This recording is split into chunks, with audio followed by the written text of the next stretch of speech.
Bonjour à tous les amis, bienvenue sur la chaîne du Collectionneur 67. Aujourd'hui, on va se retrouver pour un essai automobile, l'essai de la BYD Seal que vous avez sous les yeux. Avant de commencer cet essai, je voulais juste vous rappeler, n'hésitez pas à vous abonner à la chaîne, donc la chaîne du Collectionneur 67. Vous y retrouverez de plus en plus d'essais de voitures, divers rassemblements, etc., tournant autour de l'automobile, mais pas que. Donc je vous invite vraiment à vous abonner. Aujourd'hui, on a j'ai 80% de personnes qui regardent les vidéos mais qui ne s'abonnent pas. Donc n'hésitez pas, c'est gratuit et ça fait bien avancer la chaîne. Donc merci à vous et merci à vous pour votre soutien. Donc aujourd'hui, comme vous pouvez le voir, donc j'ai déjà fait un tout petit tour très rapide. Donc on se trouve en présence de la BYD Seal. BYD pour Build Your Dream. Cette voiture m'a été prêtée par le garage BYD Creuny de Strasbourg. Un très grand merci à eux pour le prêt de cette voiture et le prêt des différentes BYD qui me permettent de vous faire les différents essais de ces voitures. N'hésitez vraiment pas à aller les voir en concession. Ils sont vraiment super sympas, vraiment à l'écoute. Vous pourrez vraiment être guidé pour regarder, pour acheter éventuellement une voiture. Vous pourrez bien évidemment faire un essai routier de n'importe quel modèle de la gamme BYD. Vous verrez, c'est super sympa et vous êtes très bien accueillis. En ce qui concerne cet essai, donc on est en présence d'une BYD Seal version Excellence. Alors il y a deux versions de la BYD Seal. Il y a une version design qui coûte 46 990 €. Et là on est sur la version Excellence AWD. Donc c'est une 4 roues motrices dans ce cas-là avec une puissance cumulée de 530 chevaux, 390 kW. Donc c'est vraiment une voiture avec une puissance assez exceptionnelle. C'est vraiment une voiture pour famille, papa pressé. Et ça marche vraiment très bien. Qu'est-ce qu'elle a de plus par rapport à la version design? Elle coûte 3000 € de plus. Et ce qu'elle a en plus, elle a 4 roues motrices. Et ce que je trouve vraiment super appréciable et qu'on verra tout à l'heure, c'est qu'elle a un affichage tête haute. Donc ça, c'est plutôt sympathique. On va regarder la voiture de plus près. Au niveau des roues, on va commencer par ça. Donc elle est chaussée en pneu Continental en 235 45 19 pouces avec ces jantes que je trouve vraiment très jolies. Ils auraient presque pu mettre du 20 pouces, je pense. Donc là, on l'a dans une finition noire et je trouve que ça lui va très bien. Niveau design, elle est vraiment jolie. Moi, je trouve le design très réussi, comme vous pouvez le voir. Sur le côté, on peut voir les poignées de porte qui sont affleurantes. Donc là, je vais fermer la voiture. Je vais vous montrer ce que ça donne. Hop. Donc là, on a les poignées qui se referment. On a le rétroviseur, les rétroviseurs qui se ferment également. On va juste aller, je vais vous montrer du côté conducteur. Donc deux solutions pour ouvrir la voiture, trois solutions même. On a la carte NFC, donc on voit qu'on peut passer la carte NFC par ici. On a le petit bouton qui se trouve sur la poignée, ou troisième chose, on a la clé. Alors la clé, elle est similaire aux clés des autres BYD. Là, il y a encore la protection dessus sur la clé, sur l'avant, sur l'arrière. Au niveau de la clé, on a ouverture par là, fermeture. On a l'ouverture du coffre qui est un coffre électrique. Et on a la possibilité avec ce bouton de démarrer la voiture à distance ou de l'éteindre à distance. Donc là, pour ouvrir la voiture, je vais simplement appuyer sur le bouton. Les poignées de porte vont sortir, comme vous le voyez là. Et après, il suffit de tirer la poignée classique comme une voiture normale. Les rétroviseurs, bien entendu, s'ouvrent également. Je vais commencer par vous montrer l'arrière de la voiture et son coffre. Alors, qu'est-ce qu'on voit sur l'arrière?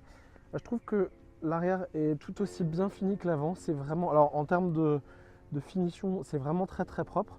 Mais je trouve que l'arrière, le design est très réussi également.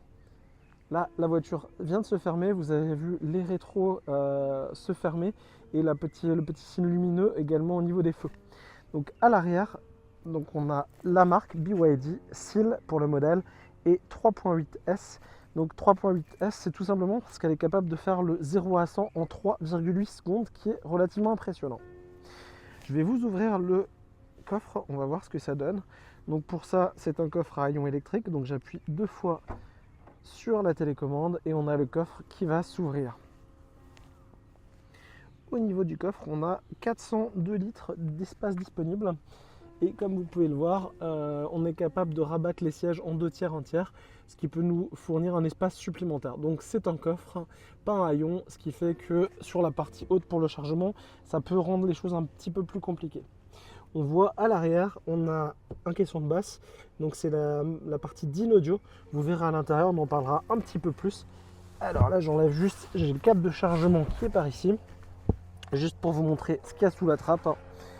Donc sous la trappe, alors on va l'enlever, ça sera beaucoup plus simple. On a toute la partie, donc on a le sac pour ranger le câble de chargement. Et de l'autre côté, donc c'est le câble T2 qui est fourni avec. Et de l'autre côté, 2 choses assez intéressantes. Donc la première, c'est le traditionnel chargeur. Et deuxième chose, et ça c'est beaucoup plus sympa, on a une espèce de multiprise, comme vous pouvez le voir ici. Donc c'est tout simplement une multiprise qu'on va brancher sur la prise T2 de la voiture et on va être capable d'alimenter en 220 volts des équipements, un barbecue électrique par exemple, une cafetière ou autre. Et ça rend les choses bien sympas si on veut se faire un petit camping tout simplement. Allez, je vous referme ça. On va regarder la deuxième partie. Donc en dessous, on a une deuxième trappe et on a le nécessaire tout simplement pour regonfler le pneu en cas de crevaison. Donc la partie compresseur, la petite bonbonne qui va nous permettre de regonfler le pneu, une veste fournie avec, ça c'est plutôt sympa, et le triangle qui est également présent. Allez, fini pour le coffre, on va ranger ça.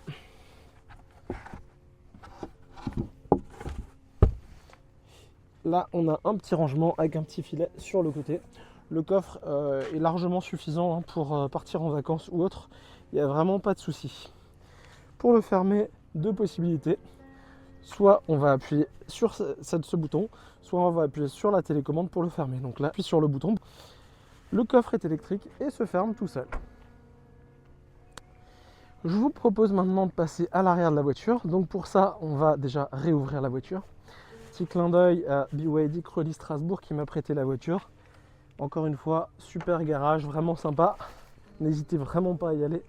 Ils sont vraiment de bons conseils. Au niveau de l'arrière, donc il y a beaucoup de cuir dans la voiture, comme vous pourrez le voir. À la différence de beaucoup de constructeurs européens, l'arrière du siège, si on prend le siège avant, je me suis bien renseigné, c'est vraiment du cuir. On est sur du full cuir, alors qu'en règle générale, sur tout ce qui est constructeur européen, BMW ou autre, enfin pas tous les constructeurs européens quasiment, ils mettent du Sky à l'arrière pour économiser un peu de cuir. Pareil sur les côtés, en règle générale c'est du Sky, alors que là c'est du cuir, donc ça c'est plutôt sympathique. Qu'est-ce qu'on retrouve? Donc sur la partie arrière de la porte, on a la poignée tout simplement. On a le système audio DIN audio que j'ai testé qui marche vraiment très bien. On a le lève-vitre qui se situe par ici. Finition cuir surpiqué, très joli. Pareil sur la partie haute. On a, je pense que c'est de l'Alcantara sur cette partie, ça rend vraiment sympathique. Et sur la partie basse, on est plutôt sur du plastique. Donc là, je pense qu'il y a, en termes d'amélioration, si ça pouvait être du plastique moussé, ça serait encore mieux. Mais ça fait largement le travail. Sur la partie arrière, donc on a un joli seuil de porte en aluminium que vous pouvez voir ici.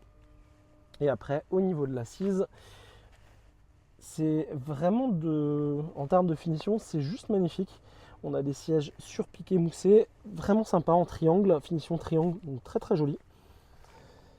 On a également les fixations Isofix sur les 2 sièges, comme vous pouvez le voir. On a un accoudoir central par ici, avec 2 porte-gobelets. On a au niveau des appuis-têtes, on a l'inscription BYD qui est brodée. C'est très bien fait. On a ensuite la possibilité de rabattre les sièges. Donc là, je fais du 1 tiers. Et si on fait l'autre côté par là-bas, on peut faire du 2 tiers. Ce qui amène, en termes de volume de coffre, ça permet de charger un peu plus. Je vais m'asseoir à l'arrière tout simplement. Au niveau de l'arrière, on a les petites LED tactiles qui sont par ici pour les petites veilleuses. On a la signature lumineuse qui est ici. Et on a, comme vous pouvez le voir, le toit panoramique vitré et teinté. Ça, c'est vraiment agréable d'avoir ça sur les voitures. Et comme il est teinté, il n'y a pas de souci, c'est pas gênant. On a également les vitres arrière qui sont teintées. Les vitres avant ne le sont pas, mais les vitres arrière sont teintées. Et ça, c'est plutôt pas mal. Ça chauffe un petit peu moins en été. Là, on voit l'arrière des sièges avant. Donc, on a les pochettes de rangement qui se trouvent ici. Là également. Donc, on a vraiment de quoi ranger. On a au niveau de la ventilation, la ventilation arrière qui se trouve ici. Et sur la partie basse, on a une petite trappe et on a deux prises USB, une USB classique et une USB type C. Donc ça, parfait pour les enfants, pour charger téléphone, tablette ou autre. Au niveau autoradio, j'ai oublié de vous le redire, on est sur du Dynaudio pour la partie audio avec 12 haut-parleurs. Sur la partie arrière, on a deux haut-parleurs, un sur le haut et un sur le bas. Au niveau sonore, le rendu est vraiment très très bon. Je vous propose de passer à la place passager. Donc là, on se retrouve avec réglage de siège électrique que vous avez par ici. Au niveau de l'assise, c'est ultra confortable. Et comme vous pouvez le voir, absolument magnifique, très très bien fini. Encore une fois, siège en cuir avec surpiqûre blanche, finition triangle. Vraiment du plus bel effet. Au niveau de la portière, c'est un petit peu comme la portière arrière, tout simplement. On a la partie vitre électrique qui se trouve ici, la poignée de porte qu'il faut appuyer 2 fois pour ouvrir la porte, et la partie audio avec du Dynaudio sur le haut et sur le bas. Et je vous propose de passer à la partie conducteur qui est la plus intéressante.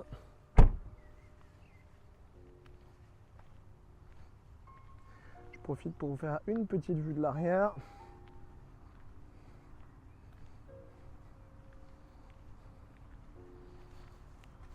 La petite finition sur le côté, ça rend très bien également avec BYD Design par ici. Toujours l'esprit aquatique et marin. Sur la partie avant, la partie conducteur, il y a un peu plus de choses. Donc là, on a les différents réglages des rétroviseurs qu'on retrouve ici, droite-gauche. On peut rabattre effectivement les rétroviseurs. Les vitres électriques avant, arrière, la possibilité de bloquer les vitres pour les enfants. Et la vitre conducteur tout simplement. On a également la partie audio Dynaudio en haut, en bas. On a un très beau seuil de porte en aluminium BYD. On retrouve le siège comme de l'autre côté. Alors il a un petit peu plus de fonctions. Donc avant, arrière. Et là on a des réglages complémentaires. Je pense que c'est les lombaires. Alors j'ai pas essayé pour le coup. Mais on a quelques réglages en plus. Donc la même finition au niveau du siège. Je vais juste le reculer un petit peu, ça nous fera un peu plus de place et on va s'installer à bord. Et nous voilà à bord de la Seal. Donc elle est équipée de 2 écrans, on verra ça un peu plus en détail, en roulant on le verra un peu plus en détail, je vais la démarrer tout à l'heure également. Donc au niveau du volant 3 branches, très très sympa, avec son petit airbag rond au milieu qui lui va bien. On retrouve tous les réglages régulateurs de vitesse adaptatifs par ici. Le réglage des caméras, comme d'habitude sur les BYD, le réglage de l'écran principal. Donc là, c'est normalement du 15 pouces. Et il peut se retourner.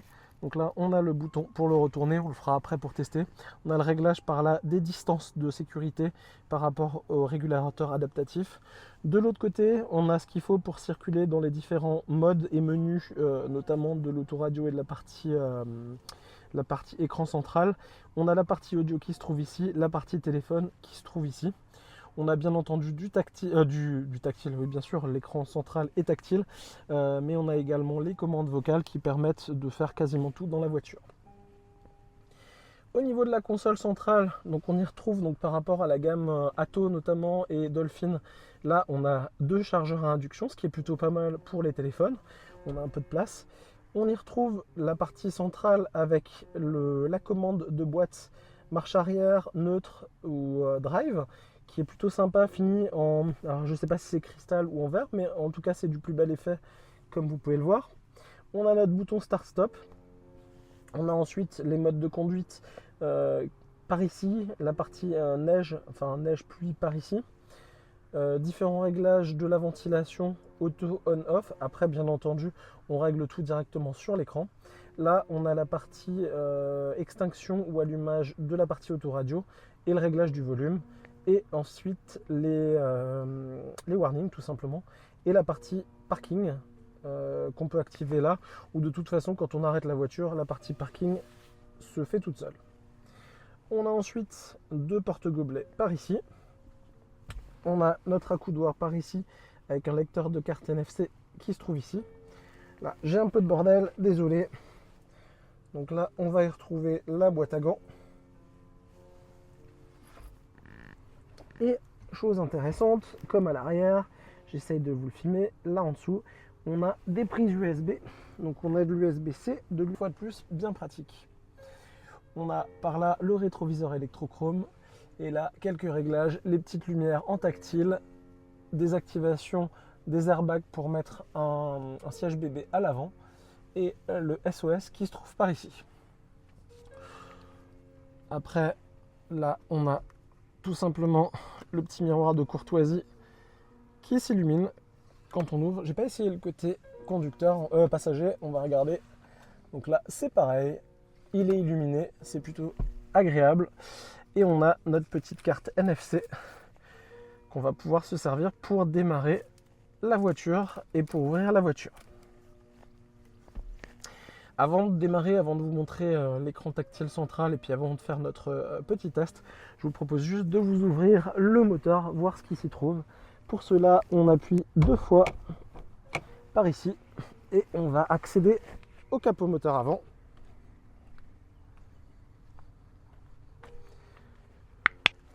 Je profite en passant par ici. Au niveau des étriers, enfin des disques, on est sur des disques ventilés percés à l'avant.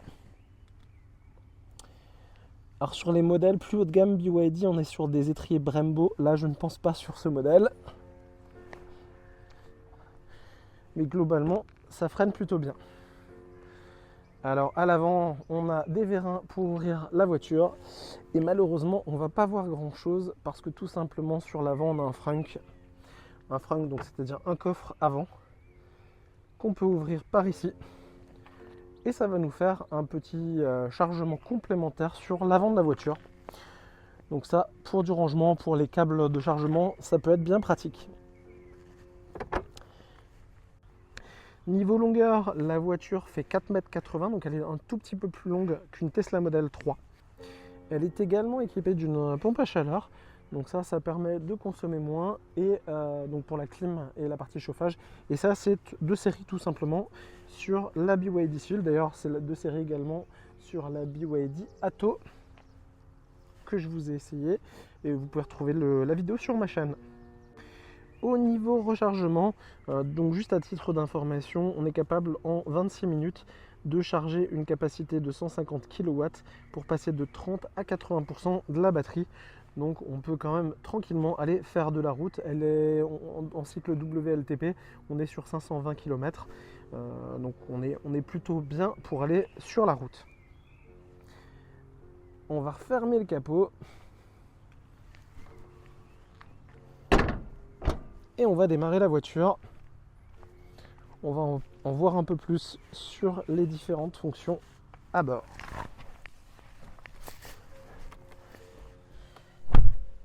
Alors pour démarrer, bouton start par ici.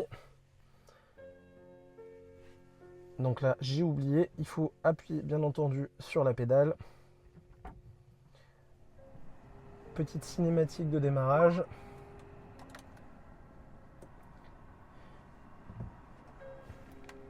Alors ce que j'ai oublié de préciser également, c'est que quand on rentre et quand on sort de la voiture, quand on démarre et quand on arrête la voiture, le siège passager va se reculer ou s'avancer pour nous laisser tout simplement de la place. Et quand on a démarré, il va se remettre en position normale. Au niveau des écrans, donc on a sur ce modèle, alors la Atto a un tout petit écran central. Là on est sur un plus gros modèle, comme vous pouvez le voir par ici. Donc on y retrouve toutes les fonctions de conduite. On a la puissance qui est de ce côté, du côté gauche.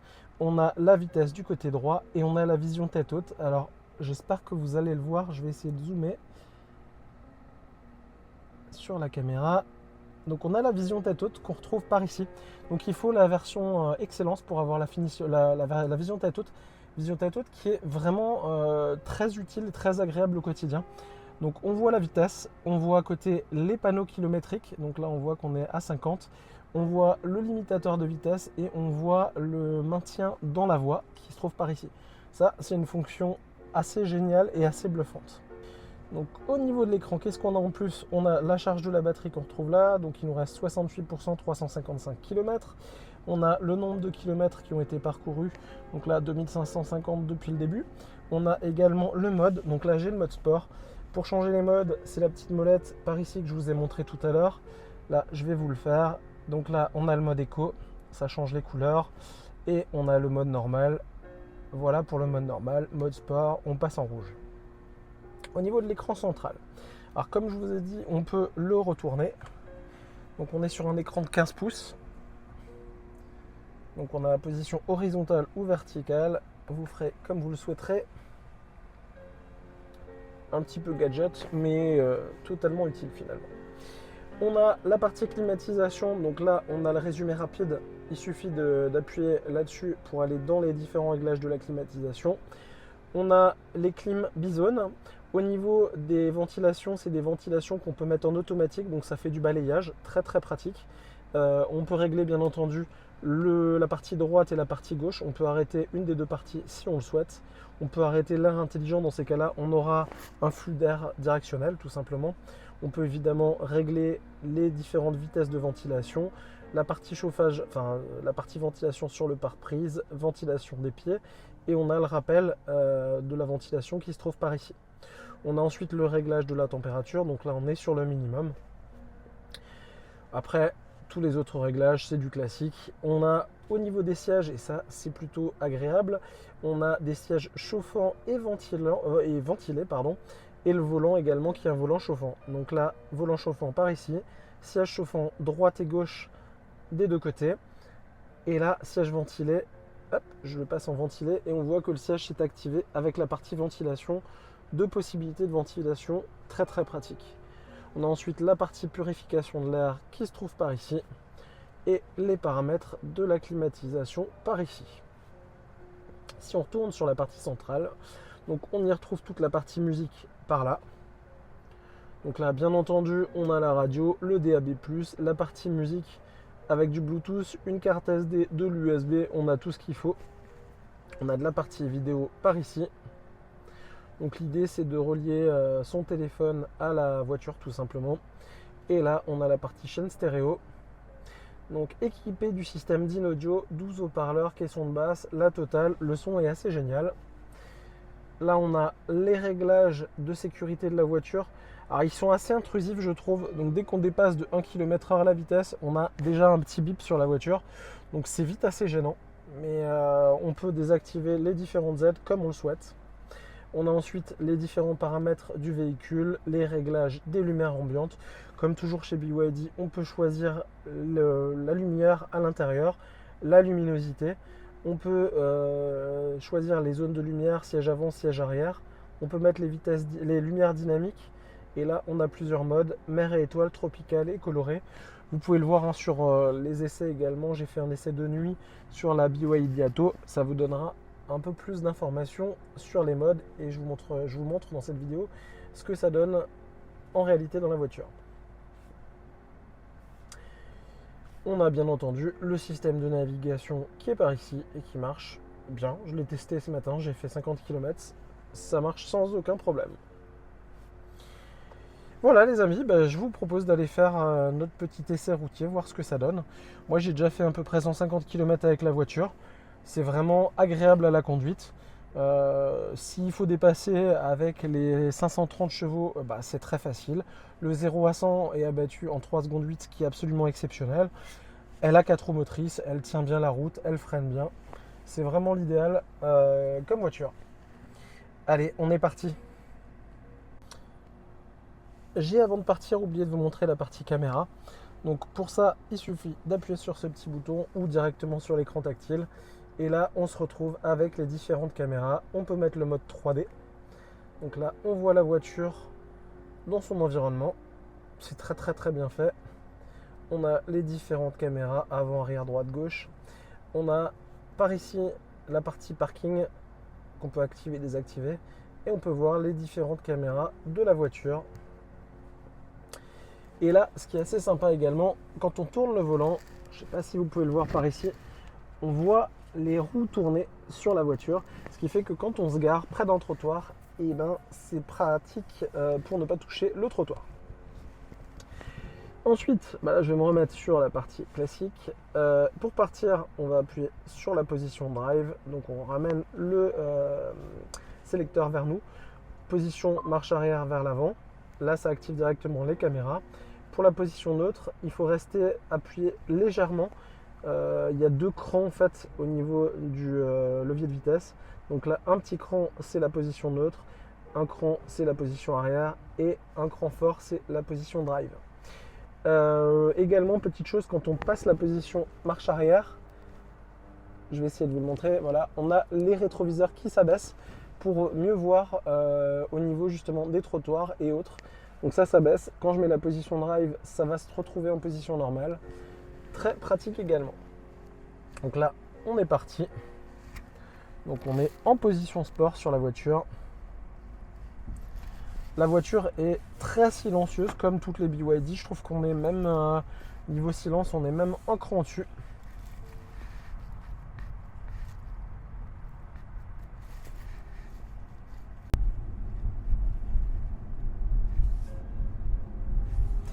Là, vous pouvez apercevoir l'écran tête haute, la vision tête haute.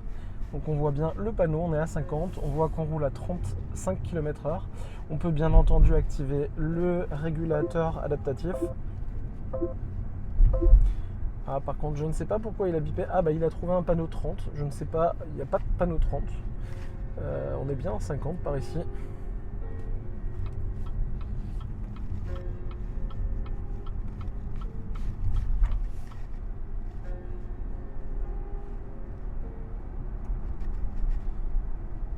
Donc à l'intérieur de la voiture, c'est vraiment le silence, à part la partie climatisation et ventilation qui fait un peu de bruit. Le reste, c'est parfaitement silencieux.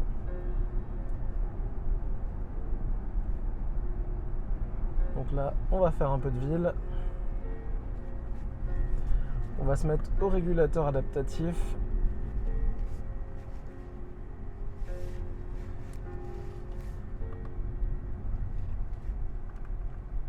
Donc là, je me mets à 50 km/h.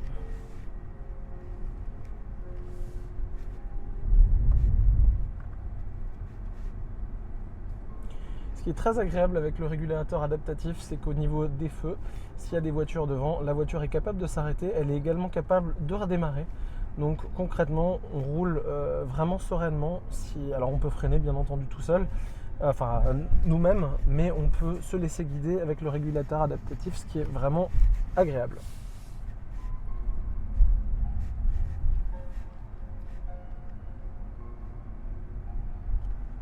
Donc là, comme vous pouvez le voir, en ville, c'est très souple. La partie écran central par ici.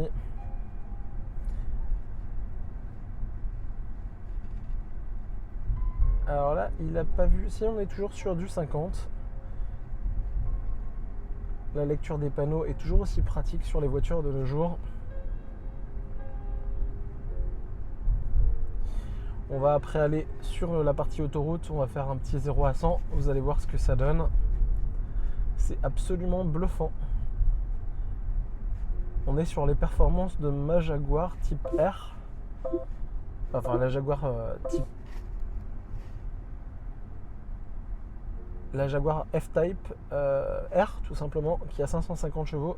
Elle fait à peu près le 0 à 100 également en 3 secondes 8. Au niveau du bruit, évidemment, c'est pas la même chose. Mais là, on a le couple tout de suite, donc c'est ultra efficace. Là, on a un panneau 30. Est-ce qu'il va le prendre? Je ne suis pas sûr. Si, vous pouvez voir, donc il y a le panneau 30, il l'a bien vu. On est à 30 km/h.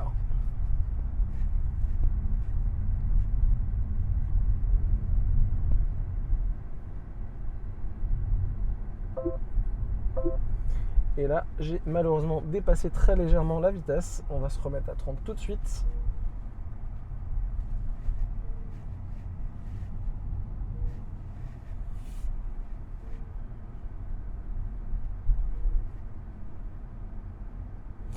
Alors, dès qu'on dépasse de 1 km/h, ça commence à biper. On peut bien entendu désactiver au niveau des aides. Et je vous reprends quand on rentre sur l'autoroute.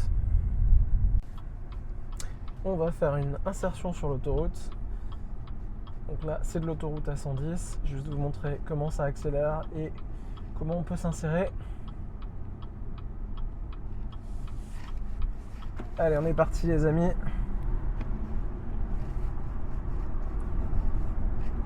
Donc là, vous pouvez voir que aller à 110 km/h, c'est ultra simple. Pour s'insérer sur une voie d'autoroute, c'est très très facile.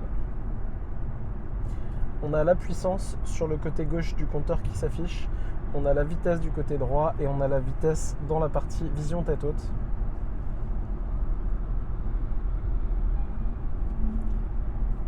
Là, on met le régulateur adaptatif, on le met à 110 et on peut cruiser tranquillement.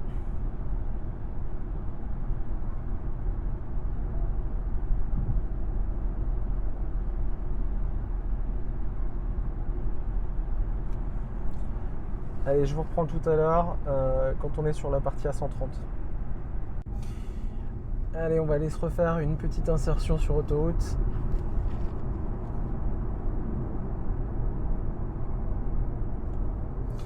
Là, cette fois-ci, c'est une autoroute à 130 directement. Le petit clignotant.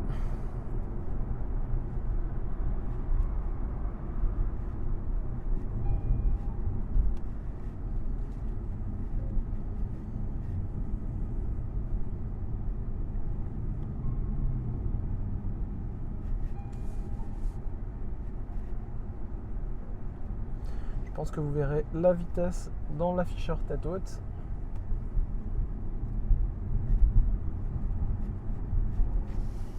Et là on est parti.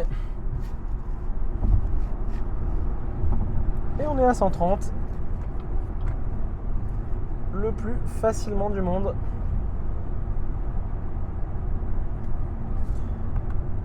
On se remet au régulateur adaptatif. Et on peut cruiser de nouveau tranquillement. Voilà les amis, je pense que je vais encore m'arrêter. Je vais vous faire un dernier petit tour de la voiture. Mais encore une fois, voiture très très agréable au quotidien, une belle familiale. Au niveau du prix, on est à peu près sur 50 000 €.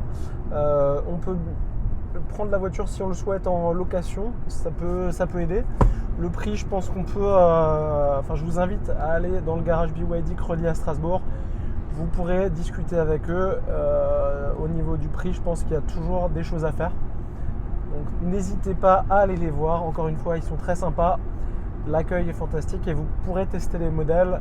Ça vous donnera une bonne idée avant d'acheter tout simplement. Je vais vous reprendre dans quelques minutes, je vais m'arrêter, je vais essayer de trouver un petit coin sympathique et on va faire un dernier petit tour de la voiture à l'arrêt. A tout de suite. Et voilà, je vais vous faire un dernier petit tour extérieur de la voiture. Donc une voiture très agréable à la conduite. Sur autoroute, sur route, en ville, elle est vraiment parfaite. Il y a de la place.